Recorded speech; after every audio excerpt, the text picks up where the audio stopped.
Ao longo da costa leste da América do Sul, estende-se um dos sistemas florestais mais complexos do planeta, a Mata Atlântica. Este território concentra uma das maiores taxas de biodiversidade do hemisfério sul.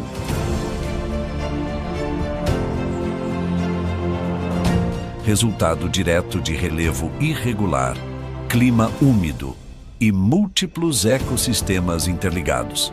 Aqui, cada camada da floresta sustenta relações precisas entre fauna e ambiente.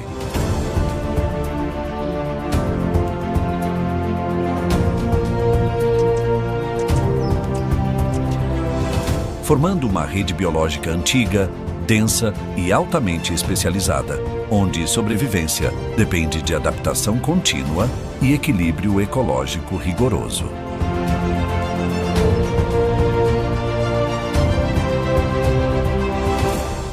Bem-vindo à Mata Atlântica.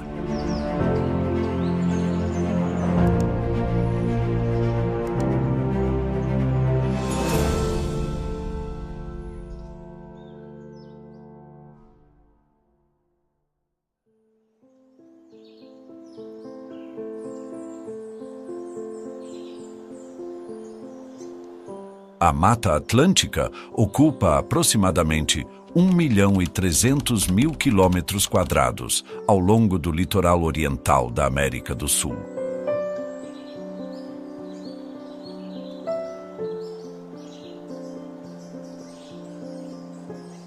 No Brasil, distribui-se de forma quase contínua ao longo da costa, desde o Nordeste até o sul do país, avançando do litoral para o interior por meio de serras e planaltos.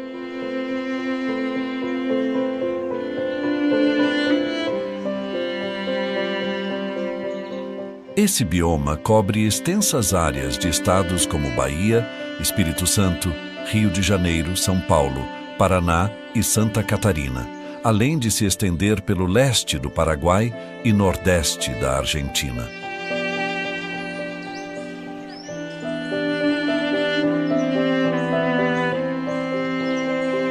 Seu relevo é dominado por serras costeiras, planaltos elevados, vales profundos e extensas planícies aluviais, formando um mosaico ambiental altamente fragmentado.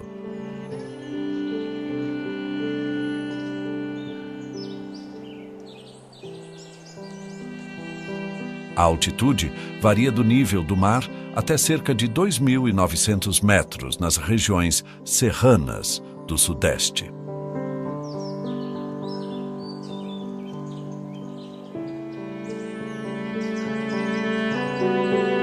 O clima é majoritariamente tropical úmido, com temperaturas médias entre 14 graus Celsius e 28 graus Celsius. As chuvas anuais frequentemente ultrapassam 2 milímetros em áreas costeiras e de encosta.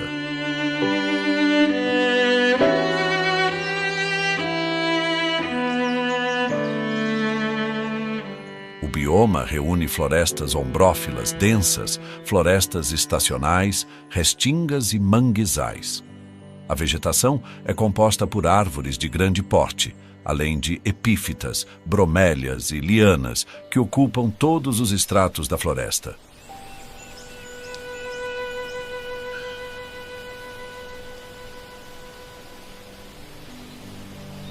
A combinação entre alta umidade, relevo acidentado e solos rasos impõe limites constantes à fauna. Cada espécie depende de estratégias precisas para explorar alimento, abrigo e território.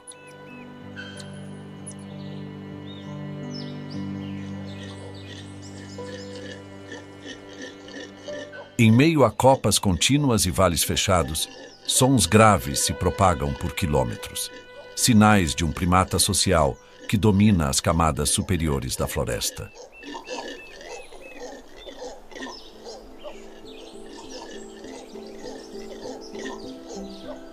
Nas camadas superiores da Mata Atlântica, 3 espécies de búgios compartilham o dossel florestal, cada uma ocupando faixas distintas do território e explorando recursos de forma específica.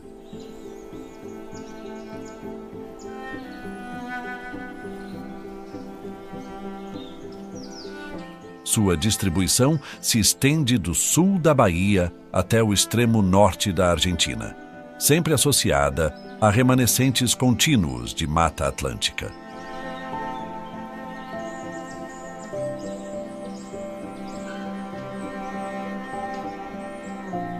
O búgio ruivo ocorre principalmente no sul e sudeste, em florestas ombrófilas densas e áreas serranas, entre 200 e 1.200 metros de altitude.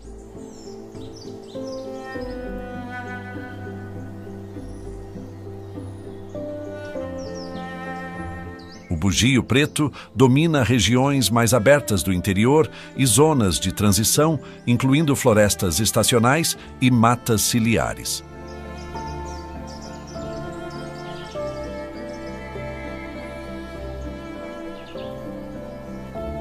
Já o bugio marrom concentra-se no nordeste, em fragmentos úmidos de baixa e média altitude. Esses primatas atingem entre 4 e 9 quilos, com dimorfismo sexual moderado.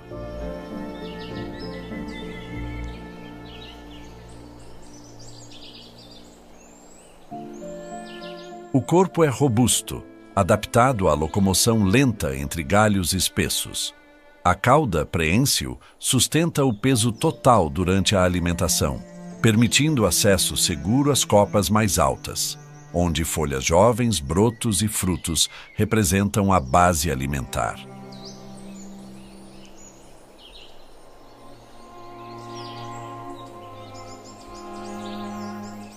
A digestão é lenta e especializada, sustentada por um sistema fermentativo que exige longos períodos de repouso diurno.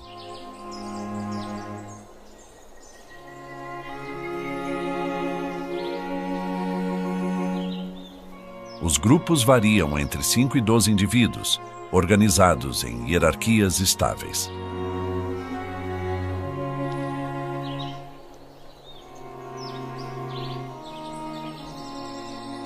A comunicação sonora é um recurso central. Os chamados graves percorrem até 3 quilômetros em florestas fechadas, funcionando como ferramenta de delimitação territorial e coordenação social.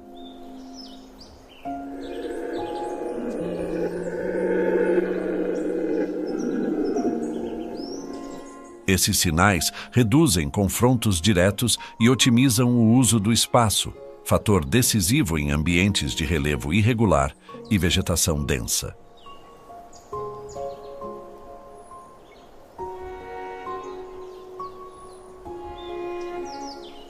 A vida no alto da floresta impõe desafios constantes. Ventos intensos, chuvas frequentes e variações térmicas afetam diretamente a locomoção e a disponibilidade de alimento.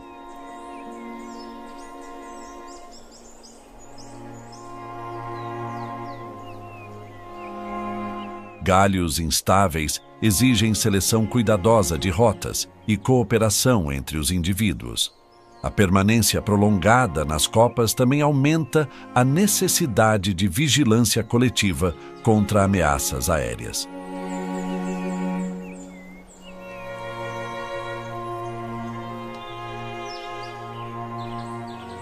Apesar das diferenças regionais, as 3 espécies exercem funções semelhantes na dinâmica florestal. Ao consumir grandes volumes de folhas e frutos, influenciam a regeneração vegetal e a estrutura do dossel.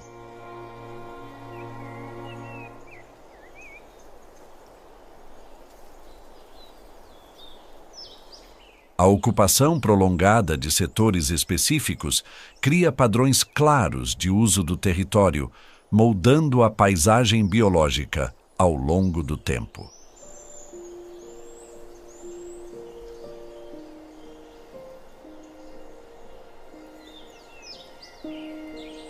Mais ao leste, presente apenas em faixas específicas de floresta de baixa altitude, próximas ao litoral, surge um dos primatas mais raros do continente.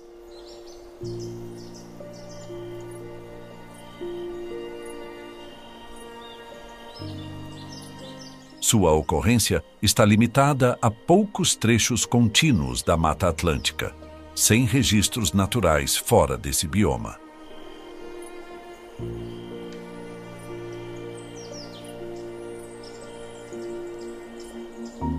Pequeno, ágil e altamente dependente da estrutura florestal, o mico-leão dourado apresenta uma das distribuições mais reduzidas entre os mamíferos arbóreos da região.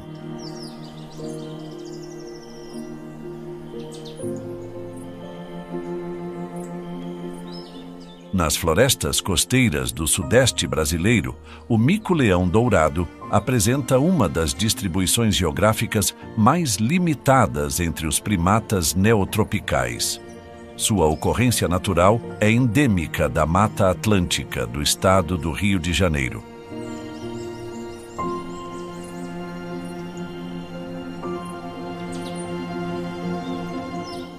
Concentrando-se no interior do estado, especialmente em regiões como a bacia do Rio São João.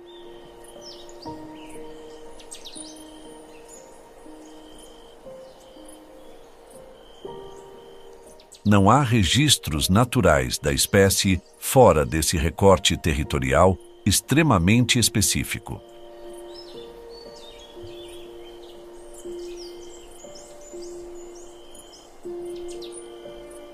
Esse primata ocupa fragmentos contínuos de floresta de baixa altitude, geralmente abaixo dos 300 metros, onde a umidade elevada e a cobertura arbórea densa garantem condições adequadas para abrigo e alimentação.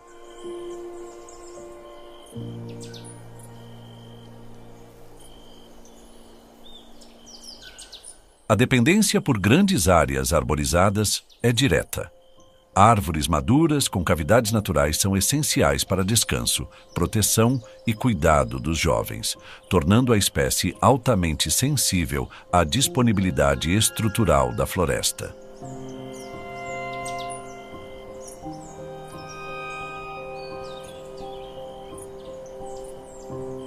Com aproximadamente 600 gramas, o mico-leão dourado possui corpo leve e membros alongados, adaptados à locomoção rápida em galhos finos e cipós.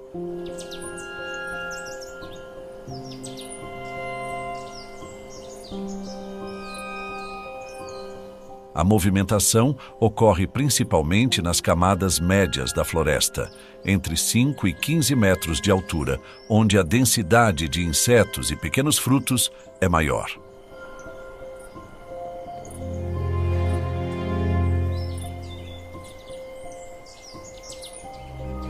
Saltos curtos e deslocamentos ágeis exigem coordenação constante e leitura precisa do ambiente tridimensional.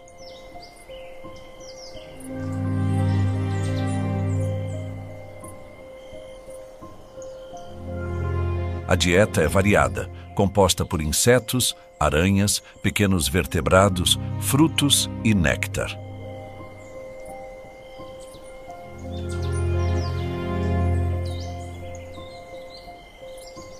Um comportamento frequente envolve a exploração de fendas em troncos e galhos ocos, onde os dedos longos são usados para capturar presas escondidas.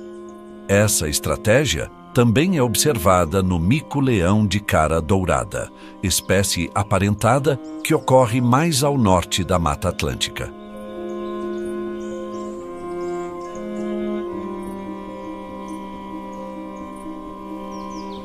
Em ambos os casos, a busca por alimento exige tempo, cooperação entre os indivíduos e conhecimento detalhado do espaço utilizado diariamente.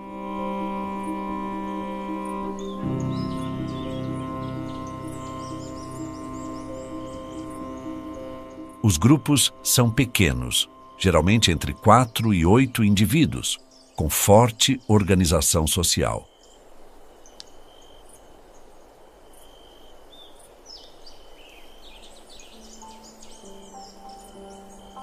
No mico-leão de cara dourada, a dinâmica social segue padrões semelhantes, com forte coesão grupal e dependência da estrutura arbórea contínua.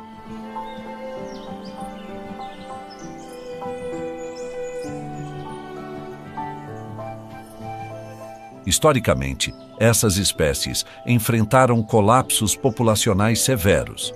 No caso do mico-leão-dourado, houve períodos em que restaram menos de 300 indivíduos na natureza, resultado direto da captura ilegal e da redução drástica do habitat disponível.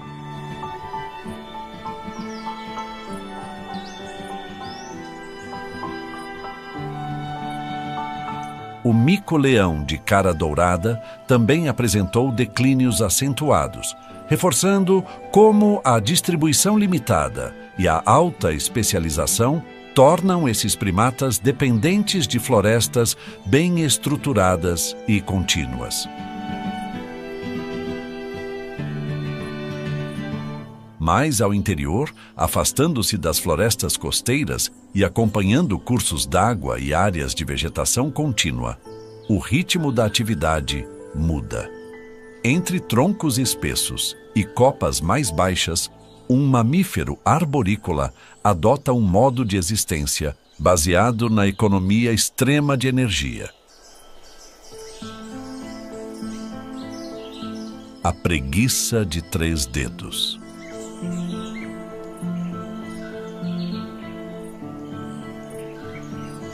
Mais ao interior da Mata Atlântica, em florestas contínuas com dossel bem conectado, a preguiça de 3 dedos ocupa um dos nichos arbóreos mais especializados do continente.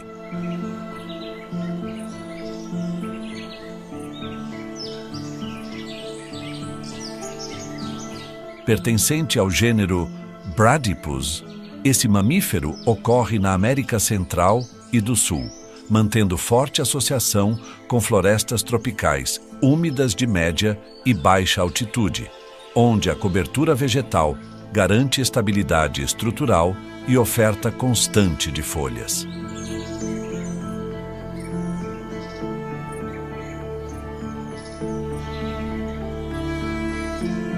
O corpo apresenta massa entre 3,5 e 7 quilos, sustentado por membros longos e garras curvas que permitem suspensão contínua.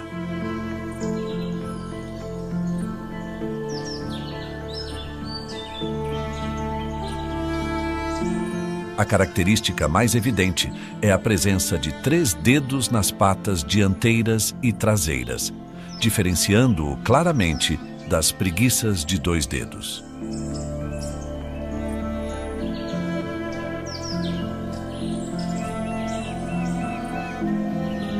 A locomoção é lenta e controlada, baseada na fixação segura aos galhos, reduzindo ao mínimo o gasto energético.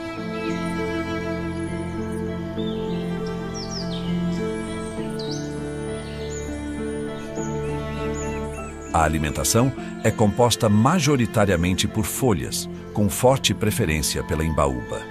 Esse recurso possui baixo valor energético, exigindo um metabolismo extremamente lento.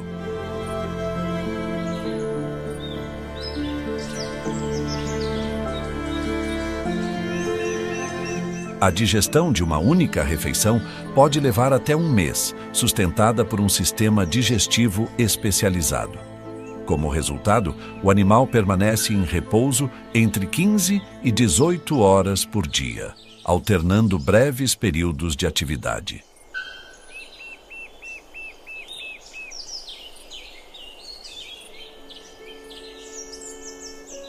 A pelagem áspera apresenta microfissuras que abrigam algas, conferindo uma coloração esverdeada variável. Além de reduzir a detecção visual nas copas, esse microecossistema inclui fungos e outros organismos que contribuem para a ciclagem de nutrientes.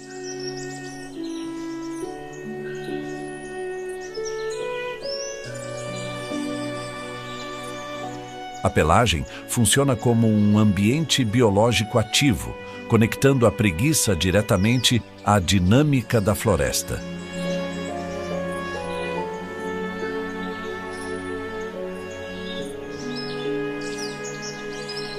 O comportamento é predominantemente solitário e estritamente arbóreo.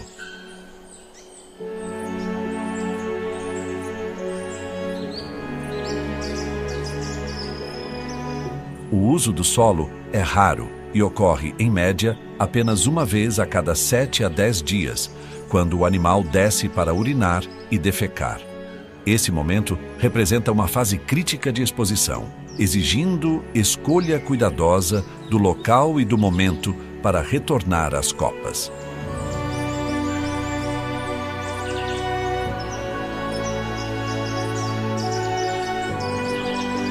A presença dessas preguiças indica florestas estruturalmente estáveis, com alta qualidade ambiental e continuidade arbórea, suficiente para sustentar estratégias baseadas na economia extrema de energia.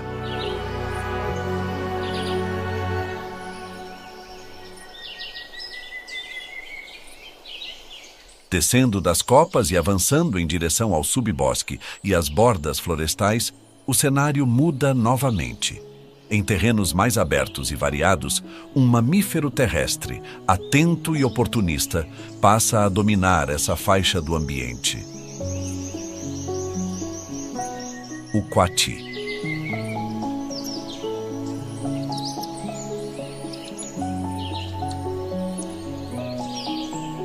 Nas porções mais baixas da Mata Atlântica, onde o dossel se abre e o subbosque ganha densidade, o coati assume um papel distinto na dinâmica da floresta.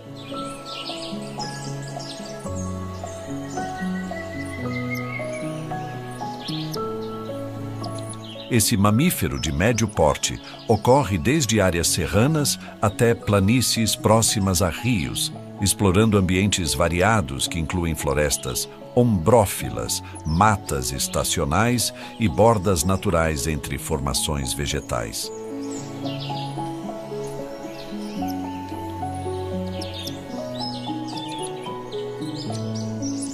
A presença constante em diferentes níveis do terreno reflete sua alta capacidade de adaptação a mudanças estruturais do ambiente.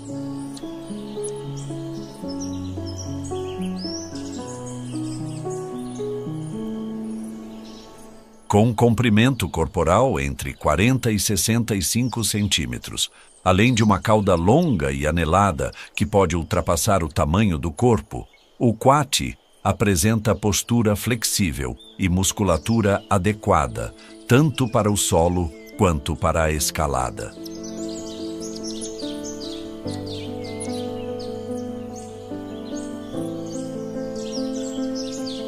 O deslocamento ocorre majoritariamente em nível terrestre, mas troncos inclinados, galhos baixos e árvores frutíferas são utilizados com frequência.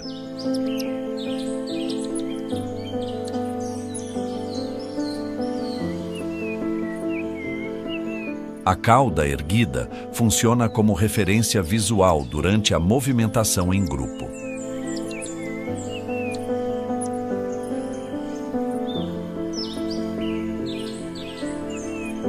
A alimentação é amplamente variada. Frutos, sementes, insetos, artrópodes, pequenos vertebrados e ovos compõem a maior parte da dieta.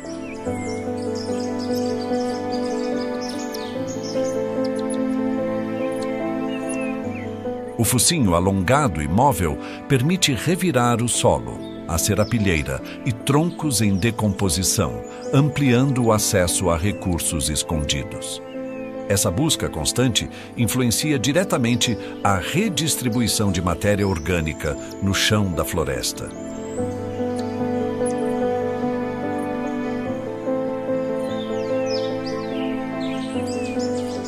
A organização social é um dos aspectos mais marcantes. Fêmeas adultas e indivíduos jovens formam bandos que podem reunir de 10 a mais de 30 animais.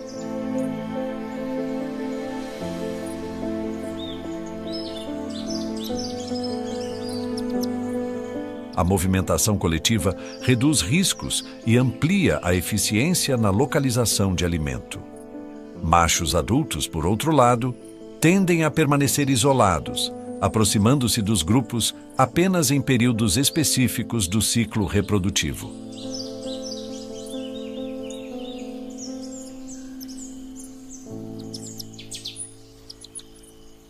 A comunicação dentro do grupo ocorre por meio de contatos visuais, posturas corporais e sons curtos, adequados a ambientes de vegetação fechada.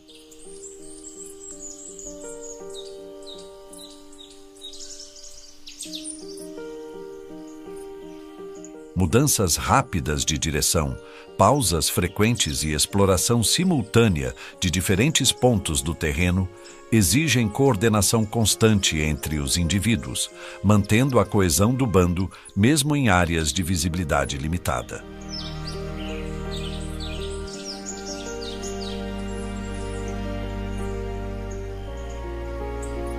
O ambiente impõe desafios contínuos. O subbosque apresenta obstáculos naturais, como raízes expostas, troncos caídos e variações abruptas de relevo. Chuvas intensas alteram a consistência do solo, exigindo ajustes rápidos na locomoção.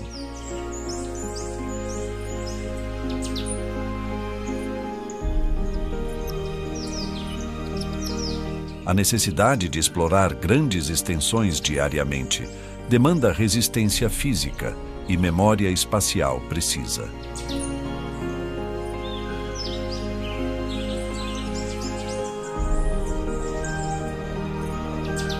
Ao consumir frutos e deslocar sementes ao longo do percurso, o quat contribui para a regeneração vegetal e para a diversidade estrutural da floresta.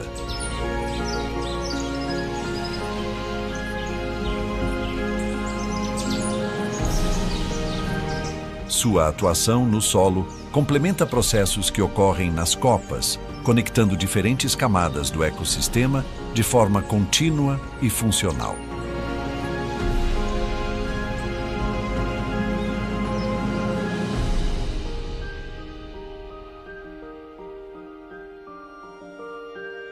Seguindo em direção às áreas mais abertas e úmidas, onde cursos d'água se alargam e a vegetação muda gradualmente, surge um ambiente dominado por solos encharcados e extensos campos alagáveis.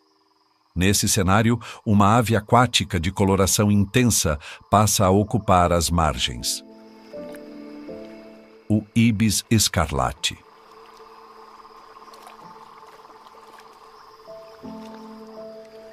Nas regiões costeiras da Mata Atlântica, especialmente em manguezais, estuários e planícies alagadas de baixa altitude, o ibis escarlate ocupa ambientes diretamente associados à água e ao sedimento lodoso. Popularmente conhecido como guará, termo de origem tupi que significa vermelho, essa ave tornou-se um dos símbolos mais reconhecíveis dos manguezais brasileiros. Sua presença acompanha áreas onde a dinâmica das marés mantém elevada disponibilidade de alimento.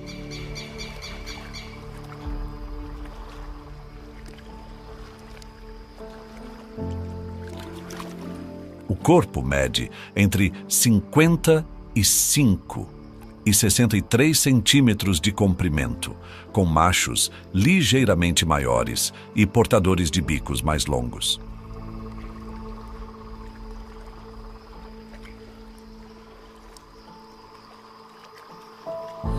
A plumagem vermelho-escarlate intensa contrasta com as pontas das asas negras, por vezes com tonalidade azulada, visíveis principalmente durante o voo.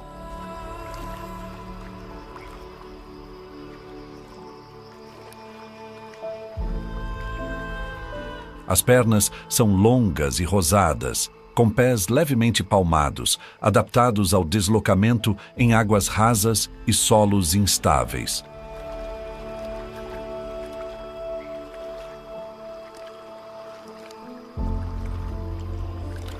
O pescoço alongado amplia o alcance durante a busca por alimento.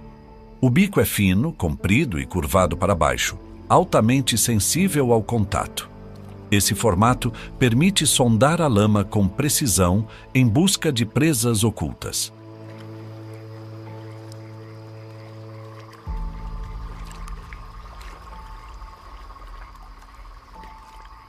A alimentação é composta principalmente por crustáceos, como camarões e caranguejos, além de insetos, moluscos, peixes pequenos e anfíbios.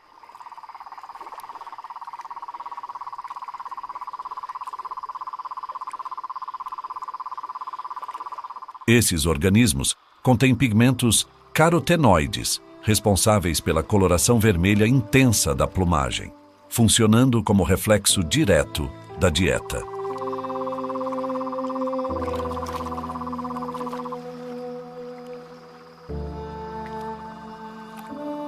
O ibis escarlate apresenta comportamento fortemente gregário. Vive em bandos numerosos, tanto durante a alimentação quanto nos deslocamentos. O voo ocorre frequentemente em formações organizadas, em V, reduzindo o gasto energético coletivo.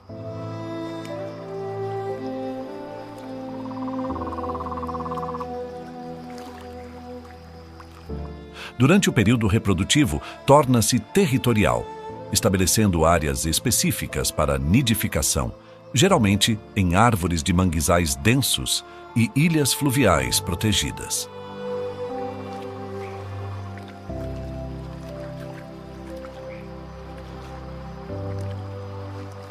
A movimentação diária acompanha variações no nível da água, exigindo leitura constante do ambiente. Setores explorados mudam conforme a maré expõe ou cobre áreas de alimentação. Essa dependência direta do regime hídrico torna a espécie altamente associada a ecossistemas costeiros funcionais e bem conectados.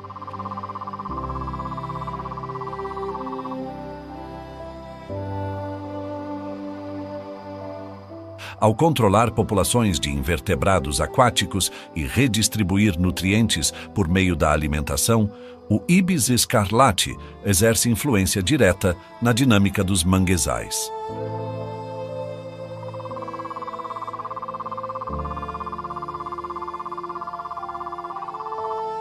Sua presença indica ambientes produtivos, onde água, sedimento e vegetação interagem de forma contínua e equilibrada.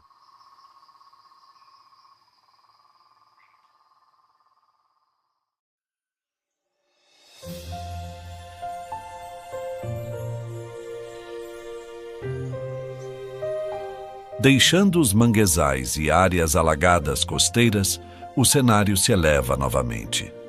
Entre copas floridas e clareiras iluminadas da floresta, aves menores e altamente ativas passam a dominar o espaço aéreo. A saíra sete cores e os beija-flores.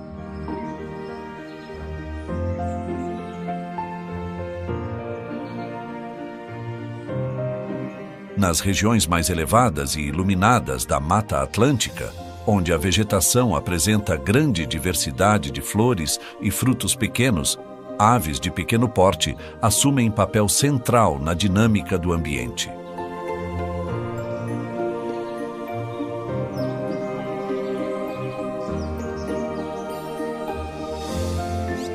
A saíra sete cores é endêmica desse bioma, ocorrendo do litoral ao interior, desde o sul da Bahia e Minas Gerais até o Rio Grande do Sul, com registros também no Paraguai e na Argentina.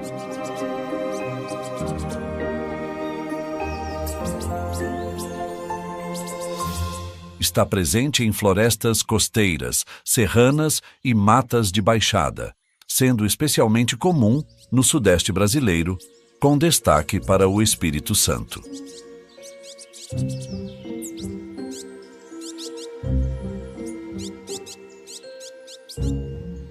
Medindo cerca de 13 centímetros, a saíra sete cores apresenta corpo compacto e bico curto, adequado à manipulação de frutos pequenos.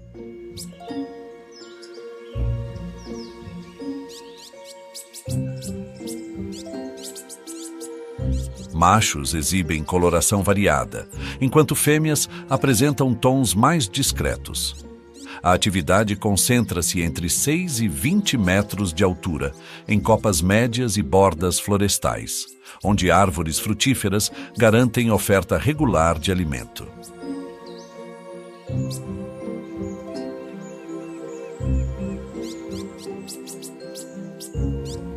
A dieta baseia-se em frutos carnosos, complementada por insetos capturados entre folhas e ramos finos.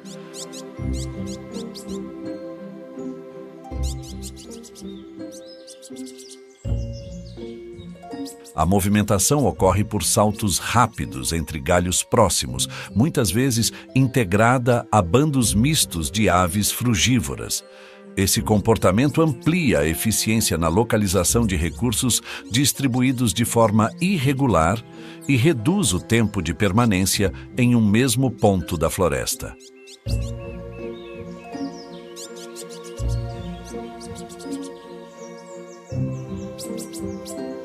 Ao ingerir frutos e eliminar sementes em diferentes locais, a saíra 7 cores contribui diretamente para a regeneração vegetal.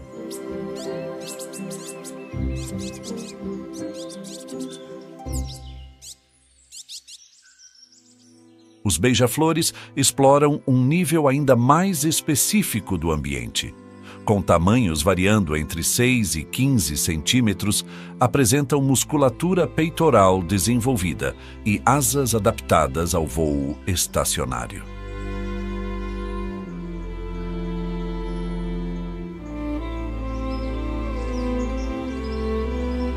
Essa capacidade permite acessar flores suspensas e profundas, comuns em clareiras naturais, bordas florestais e copas expostas à luz direta.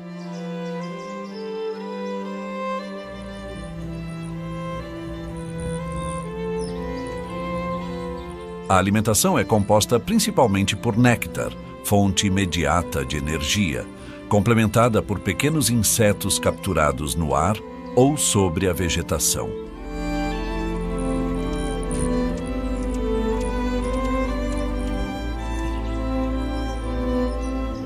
Os deslocamentos seguem rotas curtas e repetitivas entre conjuntos específicos de flores, mantidas com defesa ativa para garantir acesso contínuo aos recursos.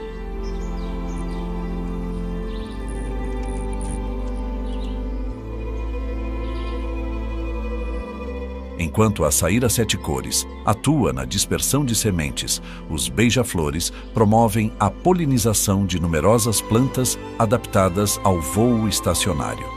Juntas, essas aves sustentam processos essenciais à diversidade e à continuidade estrutural da Mata Atlântica.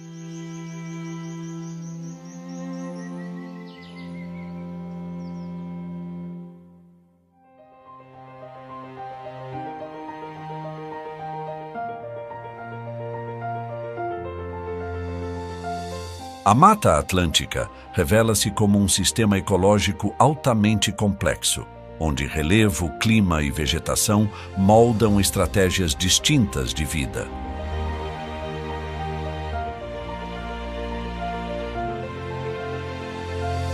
Das copas mais altas aos solos alagados, cada animal apresentado depende de condições ambientais específicas e interações precisas para manter seu equilíbrio funcional.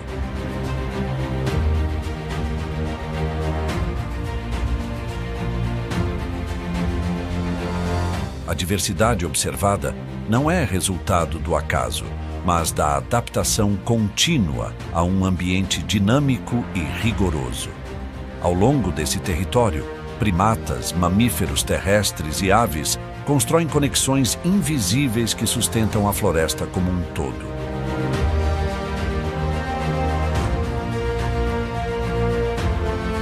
Cada movimento, cada busca por alimento e cada escolha de espaço contribuem para a manutenção de processos naturais que garantem a continuidade desse bioma singular, onde a vida selvagem permanece profundamente integrada ao ambiente que a sustenta. Se você sentiu a força desta jornada, curta o vídeo, inscreva-se no canal e ative o sininho de notificações para não perder as próximas histórias da natureza em estado puro. Até a próxima!